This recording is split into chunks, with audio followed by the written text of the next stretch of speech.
Motivational speaker آپ کو کہتا ہے کہ میں آپ کو سمجھانے کا، قائل کرنے کا، ایک نشست پہ بیٹھنے کا 5,000 روپیہ لوں گا، اور ہمارے اسٹوڈنٹ وہ 5,000 روپیہ دے کے اس کے پاس بیٹھتے ہیں تاکہ تھوڑا موٹیویٹ کر دے، لیکن اتنی کتابیں لے کے عالم جمعے والے دن بیٹھا ہے، اتنی کتابیں لے کے، اور وہ کہہ رہا ہے تم سے کوئی مطالبہ نہیں، صرف ذرا جلدی آ جاؤ۔ مسجد میں پنکھے چلا دیے ہیں، آسانی پیدا کر دی ہے، وضو کا انتظام کر دیا ہے، چونکہ میں آپ کو ذمہ داری سے کہتا ہوں کہ کچھ چیزوں کے لیے بندے کا دل اگر اس طرح کھل جائے نا جس طرح ہونا چاہیے۔ میرے اسا فرمایا کرتے تھے خیرات لینی ہو تو صرف پیالہ تو سیدھا کر لے بندہ، اگر پیالہ ہی سیدھا نہیں ہے، ہمارا وہ مزاج نہیں، معذرت کے ساتھ مذہب کے معاملات میں بات سننے کا، پڑھنے کا، غور کرنے کا، اگر وہ مزاج ہو ایک منٹ کے لیے کہیں اور نہ جانا پڑے، کائنات کی ہر نعمت ہمیں دروازہ رسول سے ملے۔ لیکن وہ والہانہ پن، جب میں پڑھتا تھا، اب تو مجھے نہیں پتا، کافی دنوں سے میں نے معلومات نہیں کی، جب میں نے میٹرک کیا تھا تو رزلٹ 31 مارچ کو آتا تھا، تو جو بھی کسی دا آیا 31 مارچ میں، ہاں نہ نہیں کرتے تھی، 31 مارچ کو میٹرک کا رزلٹ آتا تھا، تو جنہوں نے پیپر دیے ہوتے تھے وہ 1 مارچ سے نماز بھی شروع کر لیتے تھے، اور ان کے ابا جی بھی شروع کر لیتے تھے، کیونکہ پیپر دیے ہوتے تھے نا۔ تو والد کو جس دن پتہ چلتا تھا نا کہ تیرا بیٹا میٹرک کر گیا ہے، تو جس رشتہ دار کو اس نے کبھی فون نہیں نہ کرنا ہوتا تھا، وہ خوش اتنا ہوتا تھا، ابا اتنا خوش ہوتا تھا کہ وہ فون کر کے کہتا پاجی مبارک ہوئے تہاڈا بھتیجا 10 پاس کر گیا۔ یہ خوشی تھی، خوشی سنبھالی، بعض اوقات جب صحیح معنوں میں خوشی ہو تو پھر وہ سنبھالی۔ صدقے جاواں واری جاواں یہ اماں ہی کہتی ہے، اور سجدہ بھی اسی کو ہی ہے، لیکن کبھی پتر کا قد باپ کے برابر ہو جائے تو بات ابے سے بھی سنبھالی کوئی نہیں جاتی۔ وہ کہتا ہے اب مجھے خیر ہے میرا بیٹا، وہ الگ بات ہے، بیٹا شادی کے 6 ماہ بعد کہ میں نے علیحدہ ہونا ہے، وہ معاملہ الگ ہے، لیکن باپ بڑا راضی ہوتا ہے کہ قد برابر ہو گیا، پڑھ گیا، قابل ہو گیا۔ صحیح کہہ رہا ہوں، یہ والہانہ پن ہوتا ہے، والہانہ پن رشتوں میں ہوتا ہے، رشتوں کی حساسیت بتاتا ہے، نہ سمجھ آئے تو پھر حضرت انس بن مالک رضی اللہ تعالیٰ عنہ فرماتے ہیں مجھے وہ دن نہیں بھولتا جس دن اللہ کے رسول مکے سے ہجرت کر کے مدینہ طیبہ آئے تھے۔ کوئی حضور کی اونٹنی کے آگے، کوئی پیچھے، کوئی دائیں، کوئی بائیں، کوئی یا محمدہ یا رسول اللہ کا نعرہ لگاتا تھا۔ بنو نجار بڑا قبیلہ تھا، بڑا، وہ قبیلوں میں اعزاز رکھتا تھا، ان کی بچیاں دف لے کے بیٹھ گئیں، خوشی سنبھالی نہیں جا رہی، وہ ننھی بچیاں جو بیٹھ کر وہاں دف بجاتی تھیں، رسول پاک کی جانب اشارے کر کے گاتی تھیں اور کہتی تھی ہمیں معمولی نہ سمجھنا، ہم ہیں بچیاں نجار کے عالی گھرانے کی، ہمیں خوشی ہے آمنہ کے لال کے تشریف لانے کی۔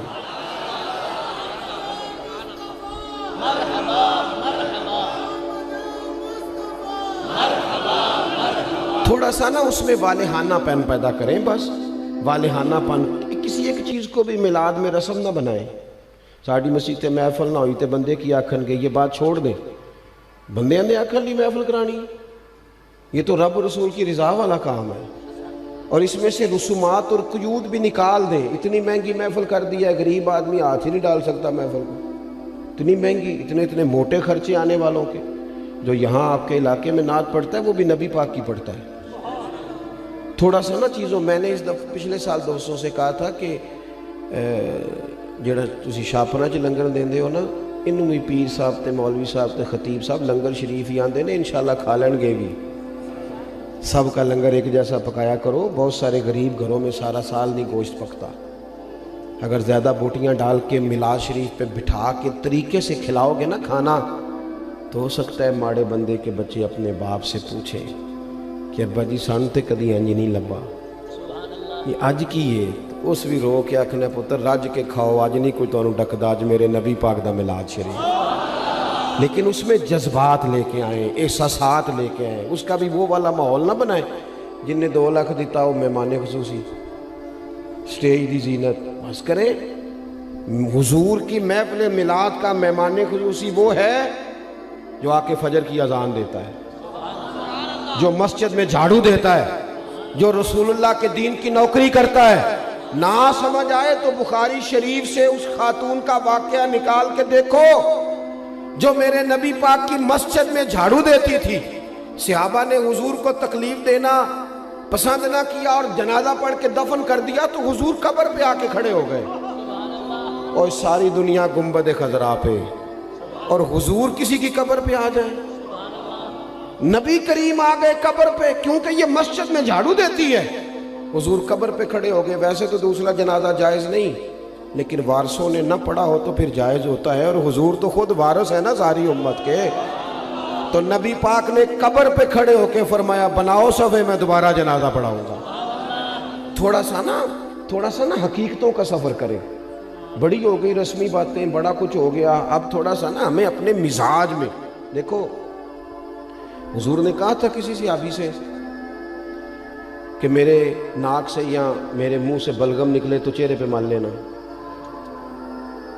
ادب اور محبت اور والہانہ پن ہو تو انداز بھی آ ہی جاتے ہیں، انداز آ جاتے ہیں۔ حضور نے کہا تھا کسی سے کہ میرے وضو سے جسم سے جو پانی لگ کے گزرے تم چہروں پہ ملنا، کہا تھا۔ بلکہ آپ صحیح مسلم شریف دیکھیں، حضرت ابو ایوب انصاری رضی اللہ تعالیٰ عنہ فرماتے ہیں نبی کریم علیہ السلام میرے گھر کو حضور نے رونق بخشی، میرے غریب خانے پہ آئے تو میرے گھر کی 2 منزلیں تھیں، نیچے میں رہتا تھا، اوپر کئی دفعہ بچے ہوتے تھے یا خالی ہوتا تھا۔ جب محبوب تشریف لے آئے تو میں نے عرض کی حضور جو آپ پسند کریں، تو فرمایا میں نیچے رہتا ہوں، لوگوں نے آنے جانا ہے، لوگوں کو آسانی ہوگی۔ حضرت ابو ایوب انصاری کہتے ہیں بچے لے کے چھت پہ چلا گیا، لیٹ گیا۔ رات کو میں اٹھا، اچانک آنکھ کھلی، چھت پہ چل رہا تھا تو میرے دل میں خیال آیا کہ ابو ایوب کہیں ایسا نہ ہو کہ جہاں تیرے پیر ہیں وہاں نیچے حضور آرام فرما ہو۔ خیال آیا، یعنی اگر حضور اس کو بطور ادب ان کے سامنے بیان کرتے تو محبوب فرماتے ادب یہ ہے کہ میں اوپر رہتا ہوں تو نیچے رہے، لیکن نبی پاک صلی اللہ تعالی علیہ وآلہ وسلم نے ایک اور انداز، صحابہ نے ایک اور انداز ہمیں حضور کی غلامی کا سکھایا کہ یہ حضور نے کہا نہیں۔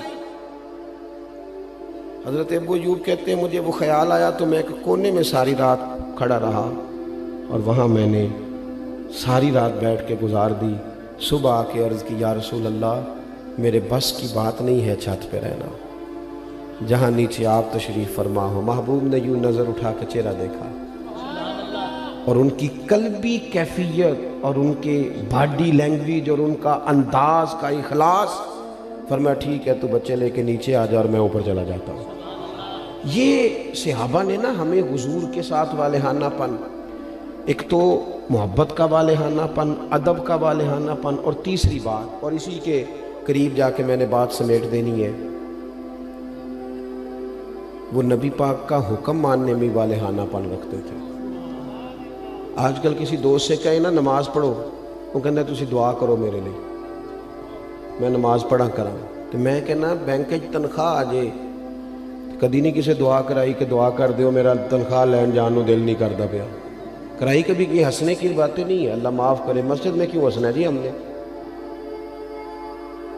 او بھائی کبھی دعا کرائی ہے کہ فلانے بندے سے پیسے لینے ہیں، وہ کہہ رہا ہے کہ پیسے لے جا کہ میرا جانے کو دل نہیں کر، کرائی ہے دعا کبھی؟ بولو نا، دل کرتا جانے کو، مسجد آنے کو کیوں نہیں کرتا؟ عجیب بات ہے نا کہ میری جس سویرے آنکھ نہیں کھلتی، میں دیکھتا ہوں نا جس کی صبح 4 بجے باہر کی فلائٹ ہو اس کی آنکھ کھلتی ہے کہ نہیں کھلتی؟ کس طرح کا مذاق ہم کرتے ہیں اپنے آپ کے ساتھ، اور ہر آدمی کا حکم مقدم ہے میرے تیرے لیے، اور جو نبی پاک نے حکم دیا ہے میں کسی غیر سے جا کے کہوں کہ چہرے پہ داڑھی رکھ، نبی پاک کی سنت ہے نا، تو حضور کے غلام سے کہنا ہے نا، اور حضور کا غلام کہہ رہا ہے میں ابھی نیک نہیں، میں کیسے رکھ لوں؟ یہ کس حدیث میں لکھا ہے کہ جو پورا نیک ہو وہ داڑھی رکھے گا؟ حلال حرام کے مسئلوں میں جو امت آج تک احتیاط نہ کرے، ہم پاک رسول کے ماننے والے ہیں۔ نبی پاک نے اپنے مقدس قدموں کی برکت سے اس امت کو پاکیزگی عطا فرمائی ہے، کیسے لقمہ حرام ہمارے منہ میں جا سکتا ہے؟ کس طرح بھلا؟ طبیعت کیسے گوارا کرتی؟ مجھے بتاؤ نا، آپ سے سوال پوچھتا ہوں، آپ کی توجہ ہے میری بات پر؟ گوشت پکا ہوا ہو نا بڑا بہترین بکرے کا اور مسالہ بھی مرضی کا ہو، بندہ 2-3 لقمے کھا لے اور مزہ بڑا آیا، تو پھر ایک بندے نے کہہ دیا کہ یہ نا صدقے کا ہے،